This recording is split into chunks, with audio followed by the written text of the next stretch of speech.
ஆண்டவர் இயேசு கிறிஸ்துவுக்குள் பிரியமுள்ள சகோதர சகோதரிகளே, இன்று நாம் தாய் திரு அவையோடு சேர்ந்து இணைந்து கல்லறை திருவிழாவை, இறந்த அனைத்து ஆன்மாக்களின் நினைவு நாளை கொண்டாடி கொண்டிருக்கிறோம். நீங்களும் நானும் உறுப்பினராக இருக்கின்ற ஏக பரிசுத்த கத்தோலிக்க அப்போஸ்தலிக்க திருச்சபையானது 3 வகையிலே பார்க்கப்படுகிறது. முதலிலே வெற்றி அடைந்த திருச்சபை. இதிலே இறந்து ஆண்டவரோடு இருக்கின்ற, மோட்சத்தில் இருக்கின்ற, விண்ணகத்தில் இருக்கின்ற புனிதர்கள் புனிதைகள் எல்லா நல்ல ஆன்மாக்களும் அடங்குவர். இரண்டாவது போராடுகின்ற திருச்சபை. இந்த உலகத்திலே வாழ்ந்து கொண்டிருக்கிற எல்லா கிறிஸ்தவர்களையும் உள்ளடக்கியது இந்த போராடுகின்ற திருச்சபை. மூன்றாவது துயரத்தில் இருக்கின்ற திருச்சபை.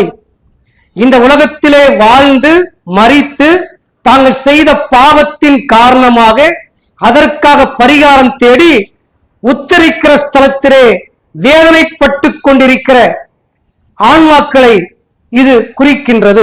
அன்பார்ந்தவர்களே, இந்த உலகத்தில் நாம் வாழ்கிற பொழுது மனித பலவீனத்தின் காரணமாக பல்வேறு தவறுகளை செய்கின்றோம், பாவங்களை கட்டிக்கொள்கின்றோம்.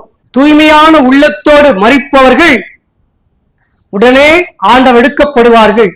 ஆனால் அறிக்கையிடாத பாவத்தோடு மரிப்பவர்கள் தங்கள் தொங்கல் ஆடைகளை ஆட்டுக்குட்டியின் இரத்தத்தினால் கழுவி தூய்மையாக்கி கொள்ளாதவர்கள், தங்கள் ஆன்மாவை இந்த உலகத்திலே வாழ்கிற பொழுது இயேசு கிறிஸ்துவின் இரத்தத்தினால் கழுவி கொள்ளாதவர்கள் தாங்கள் செய்த பாவத்தின் காரணமாக நேரடியாக மோட்சத்திற்கு போகாமல் உத்தரிக்கிற ஸ்தலத்துக்கு செல்கிறார்கள். அதுதான் அவர்கள் தங்கள் பாவத்துக்காக பரிகாரம் செய்கின்ற இடமாக இருக்கின்றது. அவர்கள் நிலை எப்படி இருக்கிறது என்றால், உத்தரஸ்தலத்திலே இருந்து கொண்டு கத்தி கதறி வேதனைப்பட்டுக் கொண்டிருக்கிறார்கள். நிலைமையை இவ்வாறு சொல்லுவார்கள்: பூட்டிய கதவு இருக்கிறது, அந்த கதவுக்குள்ளே உத்தரிக்கிற ஸ்தலத்தான் மக்கள் வேதனைப்பட்டு கத்திக்கொண்டு துயரப்பட்டு கதவை தட்டி கொண்டிருக்கிறார்கள். எங்களுக்கு கதவை திறந்து விடுங்கள், எங்களுக்கு கதவை திறந்து விடுங்கள், நாங்கள் மோட்சத்திற்கு செல்ல வேண்டும் என்று. அந்த கதவை அவர்களால் திறக்க முடியாது. அந்த கதவை திறப்பதற்கான சாவியானது உலகத்திலே வாழ்ந்து கொண்டிருக்கிற கிறிஸ்தவனுடைய கையில் இருக்கிறது. எனவேதான் அவர்கள் அவ்வாறு கதவை தட்டி எங்கள் கதவை திறந்து விடுக என சொல்லிக் கொண்டிருக்கிறார்கள். அந்த கதவை திறப்பதற்கான சாவியாக இருப்பது என்னவென்றால், கல்வாரி திருப்பலி, இறை இரக்க ஜெபம், ஜெபமாலை, நாம் செய்கின்ற நன்மைத்தனங்கள், தான தர்மங்கள், இவற்றை நாம் செய்கிற பொழுது உத்தரஸ்தலத்தில் இருக்கின்ற ஆன்மாக்களை நாம் மோட்சத்திற்கு எளிதாக கொண்டு வரலாம். இந்த உத்தரிக்கிற ஸ்தலம் என்பது கடவுளுடைய மாபெரும் இரக்கத்திற்கு அடையாளமாக இருக்கிறது. இந்த உலகத்தில் நாம் வாழ்கிற பொழுது பல காரியங்களை செய்திருக்கலாம், நல்ல காரியங்களை செய்திருக்கலாம்.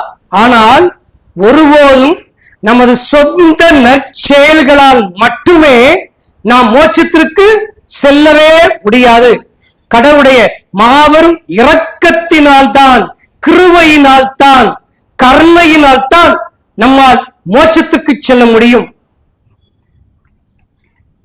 எனவேதான் பவுஸ்னாவுக்கு ஏசாண்டவர் காட்சியில் சொல்லுகிற பொழுது, நீ உத்தரை ஸ்தலத்திலே வேதனைப்படுகின்ற ஆன்மாக்களை கொண்டு வந்து எனது இரக்கத்தின் கடலில் மூழ்கிவை என சொல்லுகின்றார். ஆம் அன்பார்ந்தவர்களே, அகஸ்தினார் சொல்லுவார் அல்லவா, இறைவா, உனக்காக படைக்கப்பட்ட என் ஆன்மா உம்மை அடையும் வரை எனக்கு நிம்மதி என்பதே இல்லை என்று. ஆம், இவ்வாறுதான் உத்தரிக் ஸ்தலத்தில் இருக்கின்ற ஆன்மாக்கள் நிம்மதி இல்லாமல் ரெஸ்ட்லெஸ் ஆக துயரப்பட்டு வேதனைப்பட்டு நமது ஜெபங்களுக்காக காத்து கொண்டிருக்கிறார்கள். எனவே அவர்களுக்காக விசேஷித்த விதமாக நாம் ஜெபிப்போம். இந்த வேளையில் கூட நாம் இயேசு கிறிஸ்துவின் வேதனை மிகுந்த பாடுகளின் பயனாக இறந்த ஆன்மாக்கள் மோட்சத்திற்கு செல்லும்படியாக ஜெபிப்போம்.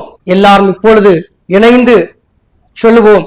இயேசுவின் வேதனை மிகுந்த கல்வாரி பாடுகளை பார்த்து அப்பா பிதாவை இறந்த ஆன்மாக்கள் மீது இரக்கமாயிரும் என ஒவ்வொரு கருத்துக்களாக சொல்லுகிற பொழுது நாம் இப்பொழுது ஜெபிப்போம்.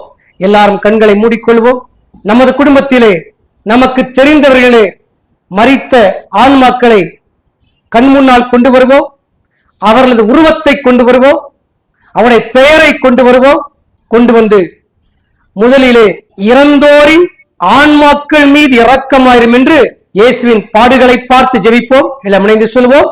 இயேசுவின் வேதனை மிகுந்த கல்வாரி பாடுகளை பார்த்து அப்பா பிதாவே இறந்தோரின் ஆன்மாக்கள் மீது இரக்கமாயிரும். இப்பொழுது உத்தரசலத்தில் இருக்கின்ற எல்லா ஆன்மாக்கள் மீதும் கடவுளுடைய இரக்கம் வரும்படியாக ஜெபிப்போம். இயேசுவின் வேதனை மிகுந்த கல்வாரி பாடுகளை பார்த்து அப்பா பிதாவே உத்தரஸ்தலத்தில் இருக்கின்ற ஆன்மாக்கள் மீது இரக்கமாயிரும். இப்பொழுது யார் நினையாத ஆத்துமக்கள் மீது கடவுளுடைய இரக்கம் கடந்து வரும்படியாக ஜெபிப்போம். இயேசுவின் வேதனை மிகுந்த கல்வாரி பாடுகளை பார்த்து அப்பா பிதாவே யாரும் நினையாத ஆத்துமக்கள் மீது இரக்கமாயிரும். இப்பொழுது இறந்த உற்றார் உறவினர்கள் இன்னும் நமக்கு தெரிந்தவருடைய ஆன்மாக்கள் மீது கடவுளுடைய இரக்கம் கடந்து வரும்படியாக ஜெபிப்போம்.